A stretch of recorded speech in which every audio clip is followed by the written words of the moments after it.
So, Twitter has permanently banned Milo Yiannopoulos. I would have posted a video about this a few days ago, but I really thought that Twitter was going to cave after the backlash. Twitter is a business, one that's based on communication, so if Twitter starts blocking and upsetting the people who use it, that's just bad for business, especially when we're talking about someone like Milo, who's not just popular, he's someone whose popularity is increasing exponentially. Now, I have utter contempt for Twitter for blocking him, but oddly enough, I would have had even more contempt for Twitter if its leaders had backed down as soon as Milo's fans began posting "Free Milo." Being politically correct cowards is one thing. Being politically correct cowards who won't even stand up for their own cowardly decisions is even worse. So I'm impressed with Twitter for not immediately surrendering. Apparently, jellyfish have some kind of spines, translucent gelatinous spines, but spines nonetheless. With the banning of Milo, Twitter is now to social media what DePaul University is to American colleges. At DePaul University, there are people who love Milo, there are people who hate Milo. But the administration decided that the people who hate Milo need to be protected from being near him, so he was banned from campus. Likewise, on Twitter, there are people who love Milo and there are people who hate Milo. But Twitter CEO Jack Dorsey stepped in and decided that the people who hate Milo need to be protected from being near his tweets. Twitter and DePaul are similar in another way, namely that in both cases, Milo showed the world their true colors. And this is what Milo is really good at.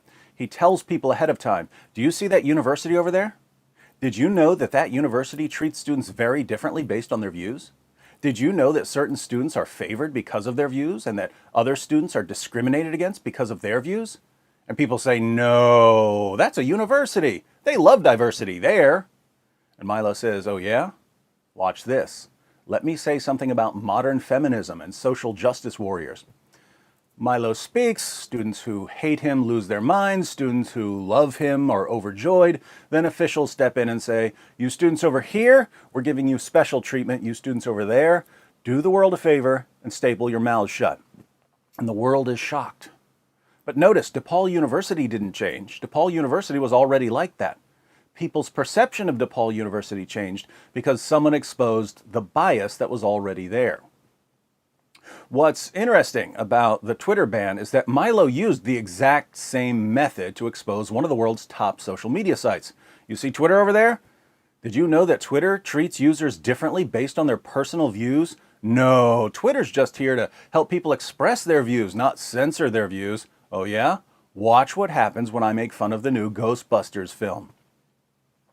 Lots of people have been sending Leslie Jones of SNL and Ghostbusters fame negative comments about the film and even some of the most horrifyingly racist tweets you can imagine. Leslie was understandably enraged. She complained about all the hostility, and Milo poked at her and replied, "If at first you don't succeed because your work is terrible, play the victim." They went back and forth. Some of Milo's fans started sending Leslie some of her past tweets about white people. Leslie retweeted a comment calling Milo the Uncle Tom of gays. Things escalated when people started photoshopping tweets from Leslie to make it look like she was making fun of gays, which enraged even more people. Leslie soon sent a message to Milo, "You have been reported. I hope they lock your account." Milo replied, "Barely literate, America needs better schools." Leslie eventually blocked Milo, and Milo triumphantly tweeted, "Rejected by yet another black dude." Now, as far as I can tell, that was the most offensive tweet that Milo posted in Milo v. Leslie. He called her a dude. It's clearly a very mean thing to say, but is calling a female comedian who also likes to provoke people and who had no objection to calling Milo the Uncle Tom of gays, is calling her a black dude, something that should get you banned from Twitter. I understand that there are users who deserve to be banned. The users who were calling Leslie a gorilla deserve to be banned. And before you say, "Well, she was talking about white people," let me say that there's a world of difference between jokingly complaining about white people and calling a black woman a gorilla. I would insta-ban someone for calling Leslie Jones a gorilla.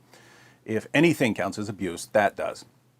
But calling her a black dude is in a different category. It's kind of in the same category as calling Milo the Uncle Tom of gay people. Should those kinds of mean tweets get users banned? That's actually up to Twitter. Twitter's administrators can make whatever rules they want. Your First Amendment right to free speech protects you from the government controlling your speech. A company like Twitter has its own rules. But there are some problems here. People on Twitter say things that are a lot more offensive than what Milo said to Leslie Jones, and they don't get banned for it. Just watch a few episodes of Celebrities Read Mean Tweets. Much more offensive than what Milo said, and the celebrities laugh them off. No one gets banned. There are ISIS supporters all over Twitter. What are ISIS supporters doing on a site that won't let people make fun of a comedian? So it seems that if Milo is saying something less offensive than what many other people are saying on Twitter, and he gets banned for it while they don't, there must be some additional motive behind the ban on Milo. What's the additional factor? Milo's fans believe that it's his political stance, and there doesn't appear to be an alternative explanation. Why is this important? Well, lots of people on Twitter share Milo's views on various issues. Even if they don't agree with his political views or his moral views, they like the fact that he's on the front lines against a literally deadly form of political correctness that's running wild in the West. I say literally deadly because people are literally dying from this kind of political correctness. It's the kind of political correctness that keeps people from pointing out suspicious activity when they think someone's planning a terrorist attack, because they're so terrified of being called Islamophobes, they would rather let the attack proceed than be called names. Many people who don't agree with Milo on moral or political issues nevertheless understand that he's doing possibly more than anyone else on the planet to confront what we might call toxic political correctness. And now everyone who agrees with Milo or appreciates him for some reason understands that they're not welcome on Twitter. Twitter feels different to them now, just as DePaul University feels different when we realize that certain political views aren't welcome on campus. Twitter just became a little less comfortable. But it gets worse. Those of us who criticize popular positions now have to wonder when we're going to get banned. I criticize Islam every day.